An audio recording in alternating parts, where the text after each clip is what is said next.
দর্শক, আমি শাহানা মজুমদার আপনাদেরকে অনেক আমন্ত্রণ জানাচ্ছি ইয়াং নাইটে। আজকে আমরা আকাশের তারা, আকাশে অনেকগুলো পার্ট আছে আর অনেক মজার মজার বিষয় নিয়ে জানবো। ইনফ্যাক্ট আমি শো এর আগেই কথা বলছিলাম, আমাদের সঙ্গে গেস্ট হিসেবে এই বিষয়ে আলোচনা করতে স্টুডিওতে আছে মোহাম্মদ সেলিম মিয়া, দলনেতা বাংলাদেশ অ্যাস্ট্রো অলিম্পিয়াড, এবং মশহুরুল আমিন, সাধারণ সম্পাদক বাংলাদেশ অ্যাস্ট্রো অলিম্পিয়াড কমিটি। আমার নাম ঠিক আছে?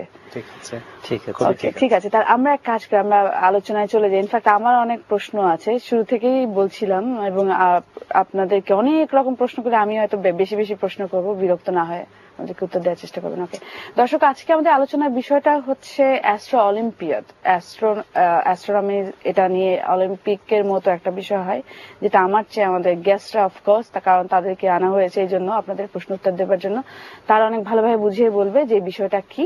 আমারও জানা দরকার আছে, তা আমরা চলে যাই আজকে বিষয়টা নিয়ে। এই বিষয়টা আগে আমাদের দর্শকদেরকে বুঝিয়ে বলুন, সঙ্গে আমিও একটু জেনে নিই।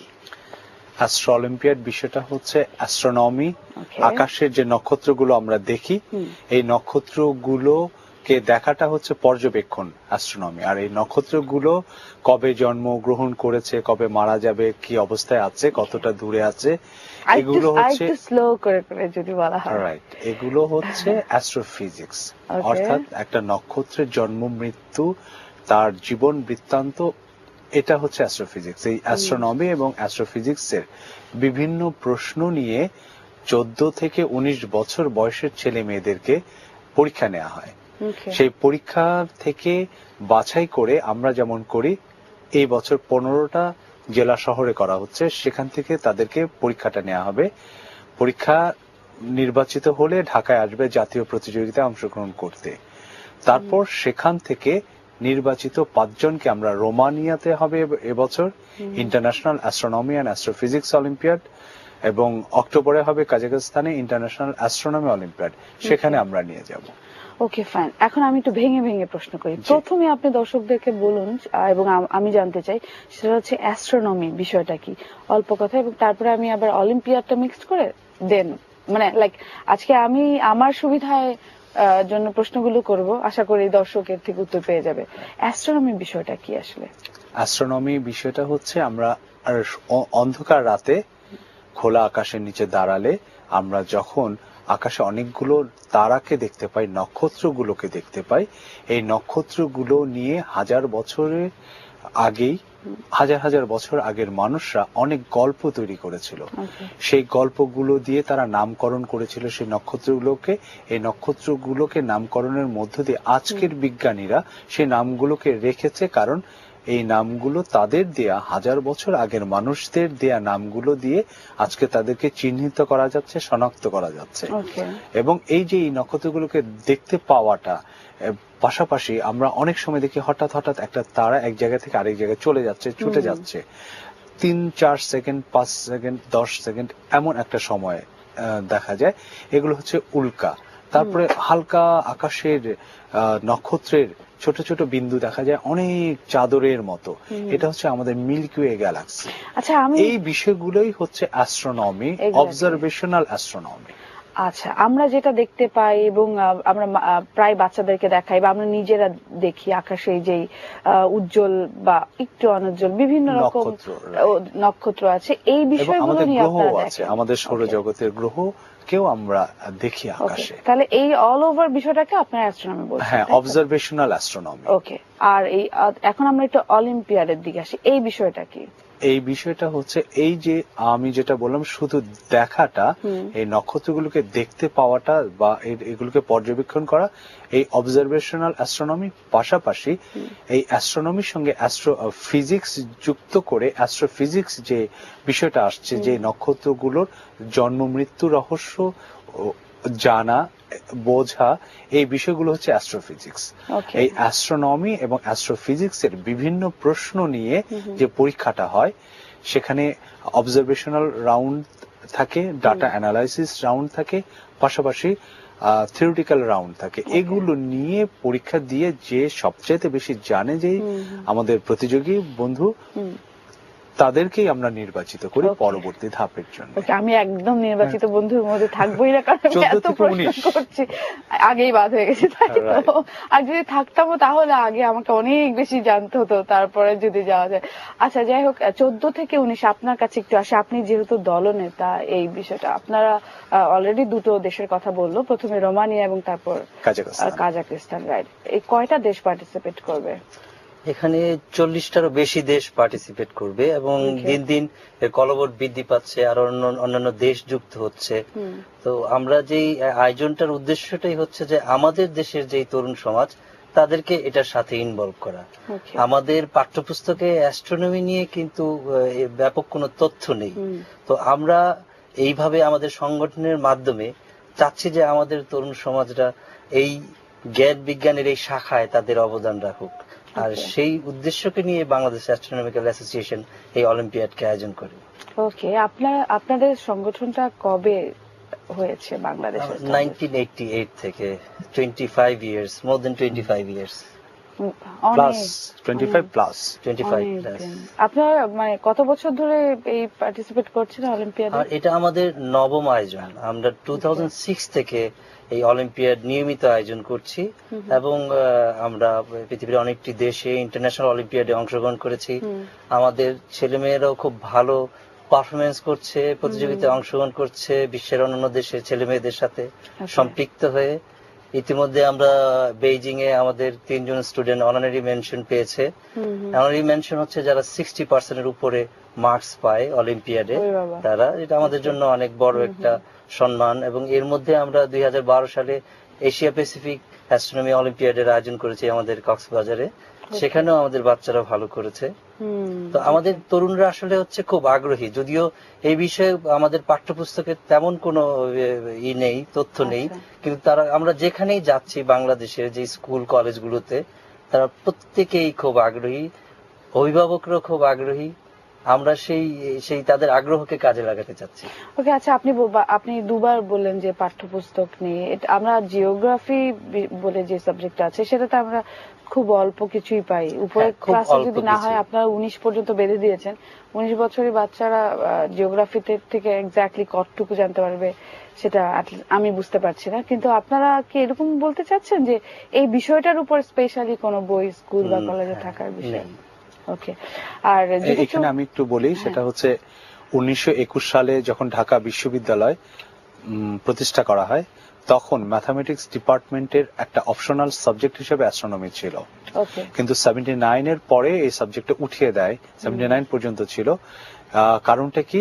এই বিষয়ে পড়ানোর মতো অধ্যাপক ইউনিভার্সিটিতে ছিলেন না, বা রিসোর্স পার্সন ছিলেন না, ইনস্ট্রুমেন্ট ছিল না, বই ছিল না, এই কারণে উঠিয়ে দেওয়া হয়েছিল। পরবর্তীতে আমাদের মতো বাংলাদেশ অ্যাস্ট্রোনমিক্যাল অ্যাসোসিয়েশন বা আমাদের মতো অন্যান্য বিজ্ঞান সংগঠন যারা অ্যাস্ট্রোনমি নিয়ে কাজ করেন, ওনারা যেটা করেছেন বা আমরা যেটা করছি, এটা হচ্ছে একটা বিকল্প ব্যবস্থা। কিন্তু আসলে বিকল্প ব্যবস্থা এই সব ক্ষেত্রে খুব বেশি হয় না। আমাদের কাজটা দিয়ে যতটুকু হতে পারে পপুলারাইজেশনের কাজগুলো হতে পারে, কিন্তু ইনস্টিটিউট ভিত্তিক যে কাজগুলো হওয়া দরকার, এগুলো আসলে গভর্নমেন্টকেই বা শিক্ষা ব্যবস্থার ভেতরেই থাকা দরকার। এখানে প্রশ্ন আসতে পারে যে অ্যাস্ট্রোনমি পড়ে লাভটা কি? তাহলে আমরা প্রশ্ন করতে পারি ফিজিক্স পড়ে লাভ কি, ম্যাথামেটিক্স করে লাভ কি, বা আমরা কথা বলি, তাই না? হ্যাঁ, ঠিক বিষয়টা এমন। বা ছবি এঁকেই কি কাজ? হ্যাঁ, ঢাকা ইউনিভার্সিটিতে ছবি আঁকার জন্য চারুকলা ইনস্টিটিউট আছে, তাহলে অ্যাস্ট্রোনমি নেই কেন? ওইটাও যদি থাকে এটাও থাকবে, কারণ দুটাই আমাদের জীবনকে অনেক বেশি রঙিন করার জন্য, পাশাপাশি আমাদের প্রকৃতিকে, আমাদের বিশ্বকে জানার জন্য এই বিষয়ের কোনো বিকল্প নেই। এক্স্যাক্টলি, তাই এটা আসলে একটা ইন্টারেস্টের বিষয়। আপনি যে বলেই দিলেন, ছবি আঁকা যেরকম বা অন্যান্য বিষয়গুলো যেরকম, বা আমরা কথা বলছি আগ্রহ করে আপনাদেরকে নিয়ে এসেছি যে এরকম একটা বিষয় হচ্ছে, আমরা ওনাদেরকে নিয়ে আসি। এবং আরেকটা জিনিস আমি বলতে চাই, সেটা হচ্ছে আমাদের পাঠ্যপুস্তকে কিছুদিন আগ পর্যন্ত ছিল, এখন আছে কিনা জানি না, গ্রহ বলছে 11টা। কেন ভলকান এবং এক্স? এই বিষয়গুলো আসলে যারা এই পাঠ্যপুস্তক, ওই চ্যাপ্টারটা যারা রচনা করেছিলেন, তারা আসলে অ্যাস্ট্রোনমির কিছু না জেনেই করেছিলেন। গ্রহ তখন পর্যন্ত ছিল 9টা, এখন আছে 8টা, প্লুটোকে বাদ দিয়ে এখন 8টা গ্রহ। কিন্তু পাঠ্যপুস্তকে কিভাবে সম্ভব ছিল যে আপনি 11টা বলছেন কমেছে আর পাঠ্যপুস্তক বলছে দুটো বেড়েছে। না পাঠ্যপুস্তকে আগে ছিল 11টা, এখনো 11টা। সেটা আছে কিনা, কিন্তু 11টা কোনো কালেই গ্রহ ছিল না আমাদের। অর্থাৎ আমাদের এখানে যারা এই এই বিষয়গুলোকে অ্যাস্ট্রোনমি যে জিওগ্রাফি মধ্যে কিছুটা দিচ্ছেনও, কিন্তু তারা না জেনে না বুঝেই দিচ্ছেন, এটা আমরা বলতেই পারি। তাহলে সেটা নিয়ে আপনারা কোন রকম না আমরা কথা বলেছি, বলছেন না? না আমরা বলেছি, এখন আমাদের ভয়েস তো আর আসলে অত বড় হতে পারে না এখন। আমরা বলেছি আমাদের মতো, এই যে আজকে যেমন বলছি, সুযোগ পেলেই বলি, কিন্তু কি হবে, বলে কিছু হবে? না, এই হবে কারণে আমরা নিশ্চয়ই। বলা কমিয়ে আমাদের প্রকাশনা আছে, আমাদের বই আছে, আমাদের বিকল্প অল্টারনেটিভ ইনস্টিটিউট আমরা গড়ে তোলার চেষ্টা করছি। ওকে, সেটা কি? সেটা হচ্ছে যে আমাদের অ্যাস্ট্রোনমি নিয়ে আমরা আমাদের অনেকগুলো প্রকাশনা এখন আছে, মহাকাশের বার্তা এবং আরো অনেকগুলো বই আছে। পাশাপাশি আমরা প্রতি বছর নিয়মিতভাবে 3 মাসের অ্যাস্ট্রোনমি ওয়ার্কশপ করিয়ে থাকি। বাহ, ওয়ার্কশপটা সম্পর্কে একটু বলুন।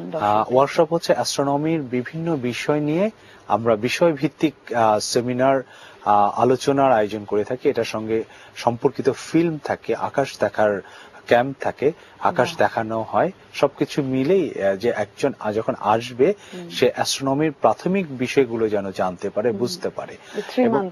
রাইট। এবং আমাদের এই কোর্সের যে লক্ষ্যটা থাকে সেটা হচ্ছে তাকে আগ্রহী করে তোলা এই বিষয়টার প্রতি, এই বিষয়টা কি এবং এই বিষয়ে আগ্রহী হওয়ার মতো কতগুলো জগৎ আছে সেগুলোর সাথে পরিচয় করিয়ে দেয়া। এবং তারপর যেটা হয় যে তার নিজের আগ্রহে, নিজের উদ্যোগে তাকে কিন্তু অনেক দূর যেতে হয় বা যেতে হবে।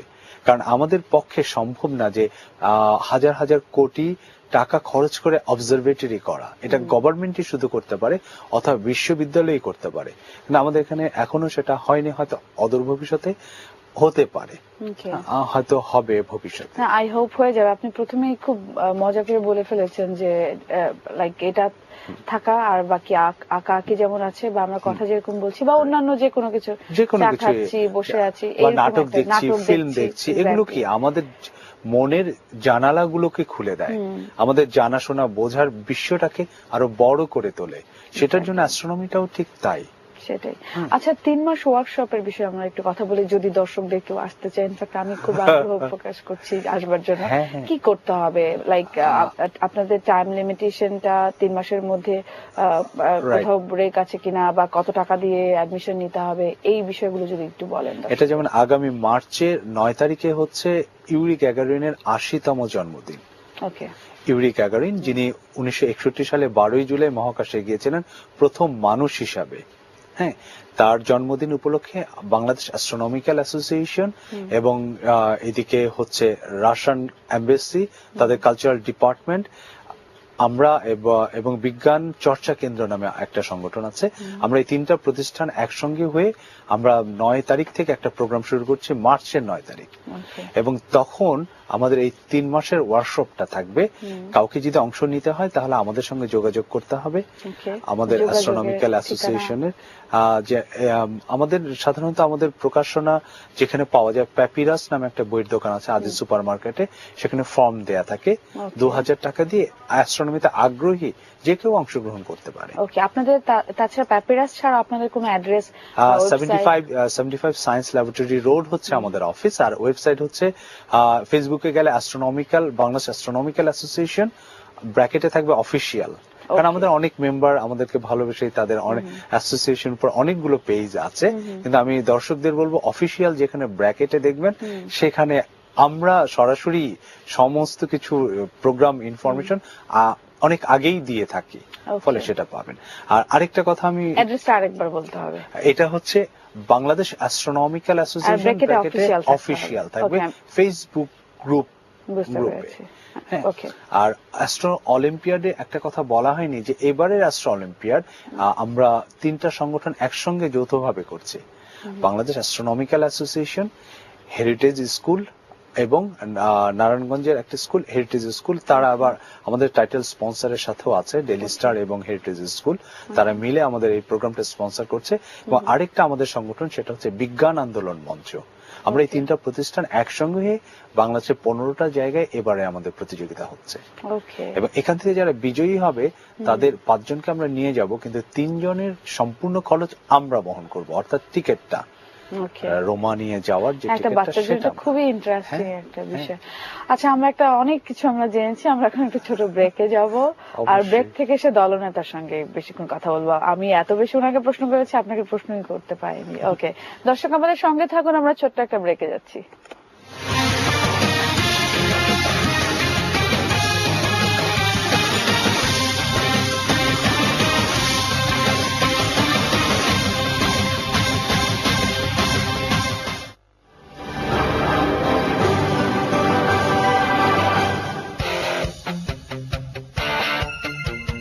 কাছে এসো, কাছে এসো, প্রতি নিঃশ্বাসে তোমাকে পাই, তবু কাছে না। এখন নীল ঝকঝকে সাদা দাগ আর 12 ঘন্টা পর্যন্ত সতেজ নিঃশ্বাসের কনফিডেন্স। জিঙ্ক মাইক্রোশাইন ক্রিস্টালের সাথে নতুন ক্লোজ আপ ডিপ অ্যাকশন, কারণ কাছে যাওয়ার সুযোগ আসতে পারে যে কোনো সময়। নতুন ক্লোজ আপ ডিপ অ্যাকশন। বাবা, সব কাজে তো ফাস্ট ফাস্ট, কিন্তু ব্রাশিং স্লো। আমাদের টুথপেস্টকে কেন বলো না যেন ফাস্ট ফাস্ট কাজ করে? ভাবতে হবে।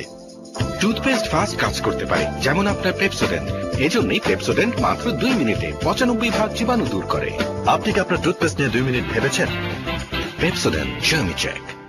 আমি জানি যে আপনি আমাকে লক্ষ্য করছেন, আমার লাইকস, ডিসলাইক, ছোট ছোট সব detail, even dandruff. That's why I use clear with Nutrim oil. এটি স্ক্যাল্পকে নারিশ করে, ড্যান্ড্রাফের নাম গন্ধ দূর করে। যখন কিছুই লুকোনোর থাকে না, তখন অনেক কিছুই থাকে দুনিয়াকে দেখাবার। Clear, no dandruff, nothing to hide.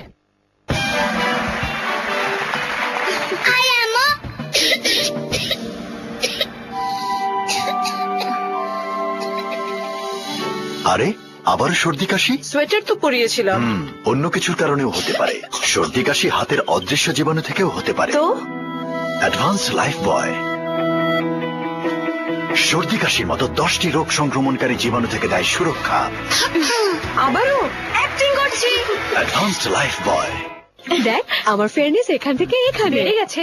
উল্টা ধর। উল্টা কেন? চিটচিটে শীতের ক্রিম ফেয়ারনেস বাড়বে না, করে কমবে। এবছর কোনো উল্টা না, বাড়বে। তেল চিটচিটে শীতের ক্রিম ফেয়ারনেস ছিনিয়ে নেয়। ব্যবহার করুন Fair and Lovely winter fairness cream, যা ফেয়ারনেস বাড়ায়, দেয় ময়েশ্চারাইজারের কোমলতা। ফেয়ারনেস কমার বদলে উল্টে বেড়ে গেছে না?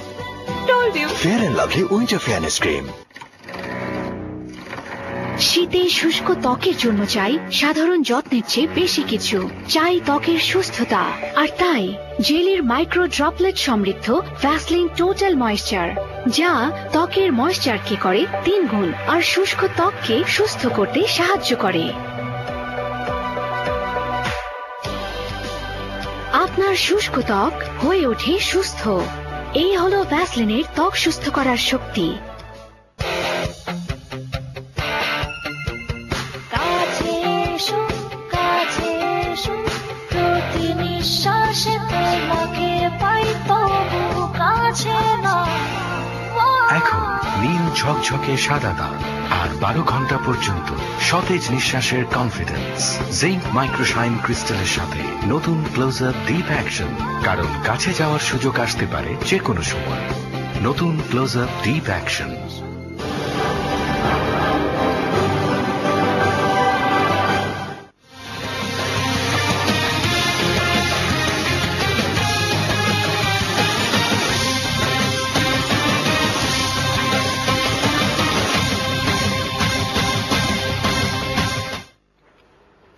দর্শক, আমাদের সঙ্গে থাকবার জন্য অসংখ্য ধন্যবাদ। আমরা আলোচনা করছি অ্যাস্ট্রোনমি বিষয় নিয়ে। আমি আপনার ডেফিনেটলি অ্যাস্ট্রোলজি আর অ্যাস্ট্রোনমির মধ্যে তফাৎটা কি সেটা জানতে চান, আমরা গেস্টকে জিজ্ঞেস করবো। আমাদের সঙ্গে গেস্ট হিসেবে আছে মোহাম্মদ সেলিম মিয়া, দলনেতা, বাংলাদেশ অ্যাস্ট্রো অলিম্পিয়াড, এবং মশরুল আমিন, সাধারণ সম্পাদক, বাংলাদেশ অ্যাস্ট্রো অলিম্পিয়াড কমিটি। আবার ইনভাইট করছি আমাদের প্রোগ্রামে। আচ্ছা, প্রথমে একটা প্রশ্ন আমি করি, অ্যাস্ট্রোনমি এবং অ্যাস্ট্রোলজি এই দুটোর সঙ্গে অনেকে গুবলেট পাকিয়ে ফেলে, আমি অনেক সময় পাকিয়ে ফেলি। এই বিষয়টা সম্পর্কে যদি আমাদের বলতেন। অ্যাস্ট্রোনমি কি সেটা অলরেডি বলে দিয়েছেন দর্শকদেরকে, অ্যাস্ট্রোলজি বিষয়টা কি? এখানে যেটা হচ্ছে, মানুষ প্রকৃতিকে জানতে চায় সেই প্রাচীন কাল থেকেই। সেই প্রথম গুহা মানুষ বা যে প্রথম আগুন জ্বালাতে শিখলো যে মানুষটা, তার ভেতরে সেই প্রশ্নটা ছিল এই মহাবিশ্বটা কি, বা এই যে ঝড় বৃষ্টি বন্যা বাদল এগুলো কেন হচ্ছে, এই জানতে চাওয়ার আকাঙ্ক্ষাটা সবসময় ছিল, এখনো আছে। তখন প্রকৃতিকে ব্যাখ্যা মানুষ করতে পারতো না বলে তারা বলতো যে আচ্ছা এই ঝড়টা হচ্ছে কেন, দেবতা আমাদের উপর রাগ করেছে। কেন রাগ করেছে, হয়তো এই যে ধূমকেতুটা আসছে এটাই এটার কারণ হতে পারে, বা এই যে সূর্য বা একটা উল্কাপাত পড়লো এটার কারণ হতে পারে। অর্থাৎ তারা যেহেতু জানতো না, যাকেই দেখতো তাকেই মনে করতো এই দুর্ঘটনাগুলোর কারণ। এভাবেই তারা প্রকৃতির সঙ্গে আকাশকে একটা মেলানোর চেষ্টা বা একটা সংকটকে উত্তর হিসেবে খুঁজতে গিয়ে তারা আকাশের তারাগুলোকে চিহ্নিত করত, এই তারাগুলোর প্রভাবে এগুলো হচ্ছে। এইটাই হচ্ছে অ্যাস্ট্রোলজি তখনকার। এবং তখন যেটা হতো, আজ থেকে 400 বছর আগেও যদি আমরা দেখি কোপারনিকাসকে বা গ্যালিলিওকে বা তাদেরকে, তারা কিন্তু একসাথে ধর্মচর্চা করছেন, অর্থাৎ চার্চে পড়াশোনা করছেন পাদ্রী হিসেবে, একই সঙ্গে গণিত, পদার্থবিজ্ঞান, রসায়ন, chemistry, astronomy, astrology, philosophy, literature সবকিছুই কিন্তু তারা একসঙ্গে পড়তেন তখন। হ্যাঁ, কিন্তু পরবর্তীতে ধাপে ধাপে আমরা যখন প্রকৃতিকে জেনে গেছি যে আসলে কোনো কিছুই অলৌকিক না, কোনো কিছুই কোনো কারণ ছাড়া হয় না, কোনো কিছুর জন্য এই আকাশের নক্ষত্রগুলো দায়ী না, অর্থাৎ এই যে ঘটনাগুলো ঘটার জন্য, হ্যাঁ, তখন আসলে এই অ্যাস্ট্রোনমি অ্যাস্ট্রোলজিটা পার্থক্য হয়ে গেছে। এখন অ্যাস্ট্রোলজি এটা এখন অতীতের একটা বিষয়, কিন্তু মানুষ যেহেতু এখনো কৌতূহলী, জানতে চায়। আর আরেকটা জিনিস, রোগ সংক্রামক, স্বাস্থ্য সংক্রামক না। ফলে অ্যাস্ট্রোলজির বিষয়টা যখন বলা হয় যে একজন অ্যাস্ট্রোলজারের কাছে যখন একটা মানুষ যায়, সে অনেক পজিটিভ কথা বলে একটা মানুষ সম্পর্কে। এবং আমরা বাংলাদেশের মানুষ হিসেবে বাংলাদেশের যে কোনো মানুষকে আমরা ব্যাখ্যা করতে পারবো, তার চিন্তা ভাবনাকে, তাকে আমরা পড়ে ফেলতে পারবো একটা মানুষের চিন্তা ভাবনাকে। এটা অ্যাস্ট্রোলজাররা যেহেতু তাদের ব্যবসা, বিজনেস, তারা খুব দক্ষতার সঙ্গে তারা এটা করেন। নিঃসন্দেহে তারা কিন্তু মেধাবী, কিন্তু তাদের মেধাটা তারা অবৈজ্ঞানিক কাজে ব্যবহার করছেন তাদের ইনকামের জন্য। হ্যাঁ, এই জিনিসগুলো এখন মানুষ সবসময় অসহায় ফিল করে, অনেক সময় সে তার সবকিছু জানতে চায়, করতে চায়। মানে যুক্তিবাদী হয়ে ওঠাটা তো আমরা শুরু হয়েছে আমাদের খুব পর থেকে, তো যুক্তিবাদী হয়ে ওঠাটার কাজটাও কিন্তু আমাদের এখনকার বিজ্ঞান সংগঠনগুলোর জন্য খুবই গুরুত্বপূর্ণ। হ্যাঁ, যে হাতে আংটি পড়া বা অ্যাস্ট্রোলজি চর্চা করা, বা এবং আমি যেটা বলতে চাই, 96 এর সূর্যগ্রহণের আগ পর্যন্ত আপনি যদি পত্রিকায় ইনফরমেশন গুলো দেখেন, তখনকার জ্যোতিষীরাই বলতেন যে সূর্যগ্রহণ দেখবেন না, খাবেন না, এটা করবেন না, সেটা করবেন না। বাট 95-এ যখন সূর্যগ্রহণ হলো, আমরা সেন্ট মার্টিন হিরন পয়েন্টে গেলাম বাংলাদেশ অ্যাস্ট্রোনমিক্যাল অ্যাসোসিয়েশন থেকে, তারপর কিন্তু হাজার হাজার মানুষ কিন্তু এখন সূর্যগ্রহণ চন্দ্রগ্রহণ দেখে। এখন কিন্তু আর সেই কোনো ইনফরমেশন আপনি পাবেন না অ্যাস্ট্রোলজারদের কাছ থেকে, সমস্ত ইনফরমেশন কোনো না কোনো বিজ্ঞান সংগঠন অথবা আবহাওয়া অধিদপ্তর বা বিজ্ঞান জাদুঘর বা অ্যাস্ট্রোনমিক্যাল অ্যাসোসিয়েশন তারাই দিয়ে থাকে। এই পরিবর্তনগুলো ধীরে ধীরে হচ্ছে। তার মানে অ্যাস্ট্রোনমি এবং অ্যাস্ট্রোলজি ফার ডিফারেন্স। হ্যাঁ, এটা এখন আস্তাকুড়ের একটা বিষয়। অবশ্যই ইতিহাস হিসাবে এটাকে গুরুত্ব দিতেই হবে। ওই ভুলটাকে সঙ্গে নিয়ে আমাদের আজকে এত দূর আসা। ফলে ওইটাকে আস্তাকুড়ের শব্দটা মনে হয় ঠিক হচ্ছে না আমার ব্যবহার করাটা, দুঃখিত। কিন্তু এটা ইতিহাসের একটা অংশ হয়ে আছে, অতীতের অংশ। এটাকে আর ভবিষ্যতে টেনে নেওয়ার কোনো সুযোগ নেই, বর্তমানেও টেনে আনার কোনো সুযোগ নেই। ওকে, আমি বিষয়টা সম্পর্কে জানলাম। আচ্ছা, আপনার ওয়ার্কশপ যেটা আপনারা করাবেন মার্চ থেকে, আমি আপনার কাছে এক্ষুনি চলে আসছি দলনেতা, আর দু একটা প্রশ্ন করে আসলে আজকে আমারই প্রশ্ন বেশি। আপনার লাইক একটা ওয়ার্কশপের ফি সেটা কত, যদি দর্শকদের একটু বলে দিতেন, যেটা মার্চ থেকে যেটা শুরু হবে সেটা হচ্ছে 2000 টাকা রেজিস্ট্রেশন ফি লাগবে, আর 2টা ছবি লাগবে। ওকে, ঠিক আছে। এবং সপ্তাহে একটা করে ক্লাস হবে প্রতি বৃহস্পতিবার বিকেল বেলায়। ওকে, 3 মাসের 10টা ক্লাস হবে। ওকে, আপনাদের আরো অনেক কর্মসূচি নিশ্চয়ই আছে, আমি ওইগুলা জানতে চাইবো। আগে একটু অলিম্পিয়াড সম্পর্কে আসি। আচ্ছা, আমাদের বাংলাদেশের আপনারা অলিম্পিয়াডটা মানে বাচ্চাদেরকে নিয়ে প্রথম কবে শুরু করেছিলেন? 2006-এ আমরা প্রথম শুরু করি। ওকে, তখন কেমন অবস্থা ছিল? হ্যাঁ, তখন আমাদের প্রাথমিক স্টেজ, সেক্ষেত্রে আমাদের এখন যে কোয়ান্টিটি আমরা পাই, এই পরিমাণ কোয়ান্টিটি, এই পরিমাণ স্টুডেন্ট তখন তো আমরা পেতাম না, কিন্তু আগ্রহটা অনেক বেশি ছিল। আর সেই দিক থেকে আমাদের এই যাত্রাটা আমরা কন্টিনিউ রেখেছি। ওকে। এবং 2006 কেমন স্টুডেন্ট ছিল আপনার মনে আছে? হ্যাঁ, আমার এক্স্যাক্টলি এখন মনে নেই। আনুমানিক? এটা আপনার 5,000-এর মতো হবে।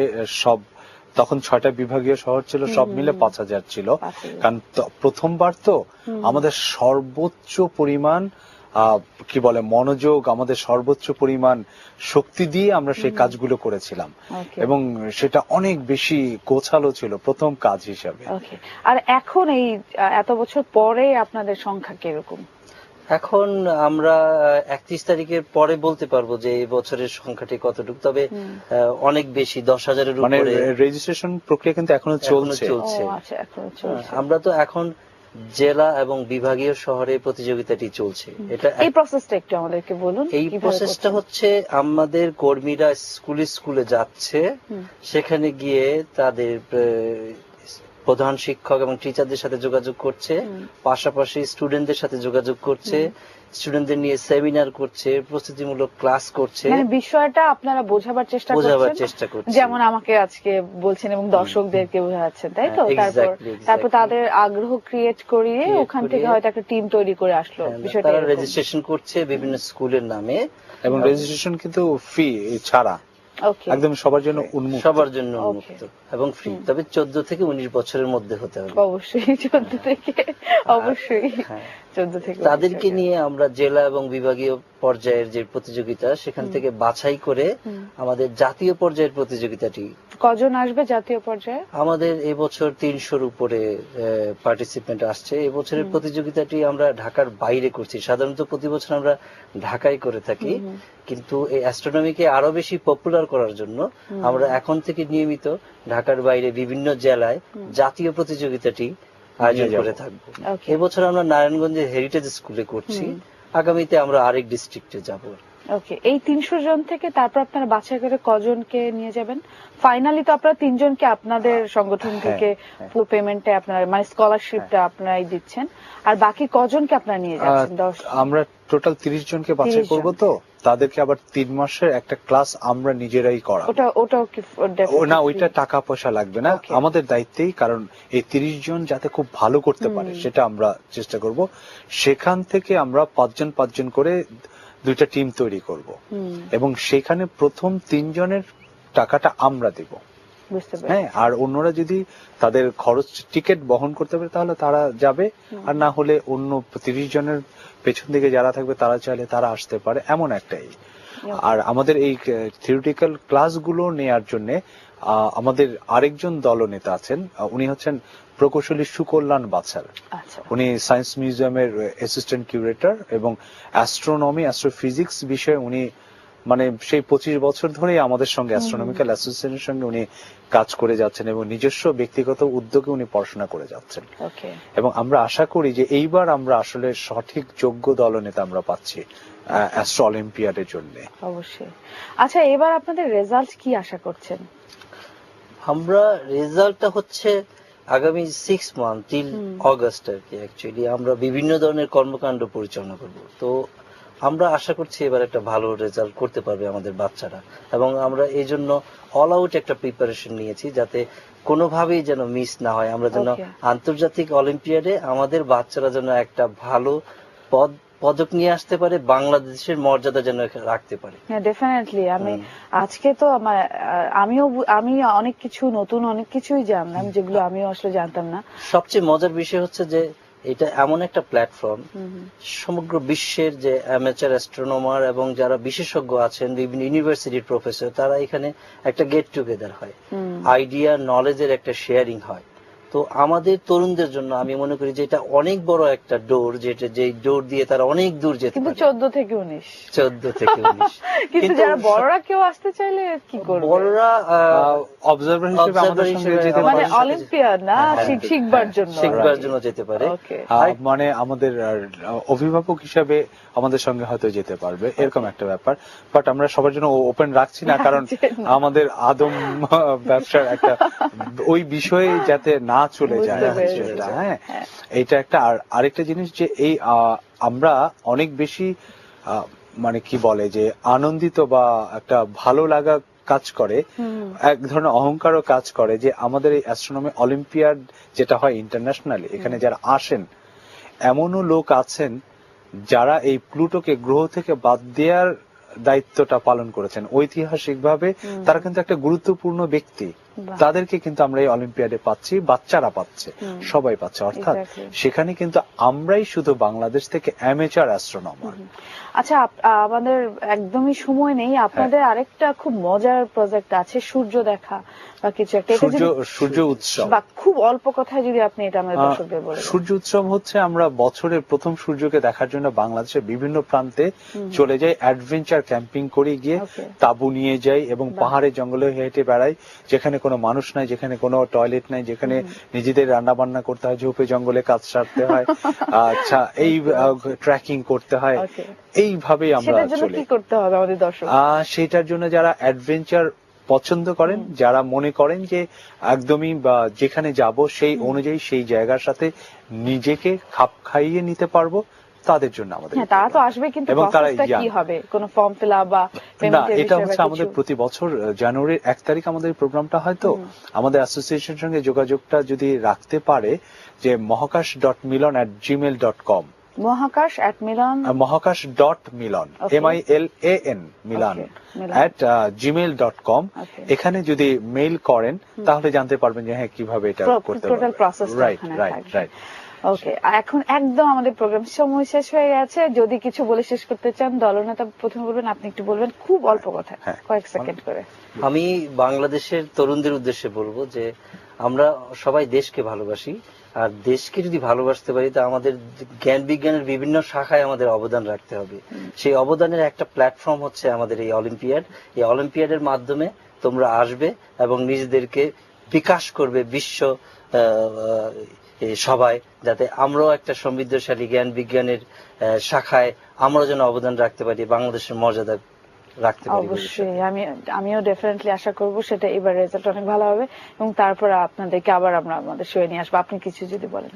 আমি যেটা বলতে চাই যে আমাদের এবারের যে daily star heritage school astro olympiad, এটা আয়োজনের জন্য Bangladesh astronomical association, heritage school এবং বিজ্ঞান আন্দোলন মঞ্চ এবং একই সঙ্গে 71 টিভি তারা আমাদের যে সহযোগিতা করছেন, এবং আপনারাও ATN নিউজ আমাদেরকে যে আমন্ত্রণ জানিয়েছেন দর্শকদের সঙ্গে আমাদের কথা, আমাদের প্রোগ্রাম শেয়ার করার জন্য, আমরা খুবই আনন্দিত। অনেক ধন্যবাদ আপনাদেরকে অসংখ্য ধন্যবাদ। আনবার জন্য দুঃখিত, আমি এত বেশি প্রশ্ন করেছি, আমি জানি না আসলে আমার আরো অনেক কিছু জানার ছিল, কিন্তু সময় স্বল্পতার কারণে আমাদেরকে প্রোগ্রাম শেষ করতে হচ্ছে। আবার ডেফিনেটলি আপনারা আমাদের প্রোগ্রামে আসবেন ভালো একটা রেজাল্ট নিয়ে, শুভকামনা থাকলো। দর্শক আমাদের সঙ্গে এতক্ষণ ছিলেন। আগামীকালকে নতুন কোনো বিষয় নিয়ে, নতুন কোনো গেস্ট নিয়ে হাজির হয়ে যাবে ইয়াং নাইট। ততক্ষণ পর্যন্ত সবাই ভালো থাকুন। আমি শাহানা মজুমদার আজকের জন্য বিদায় নিচ্ছি। শুভরাত্রি।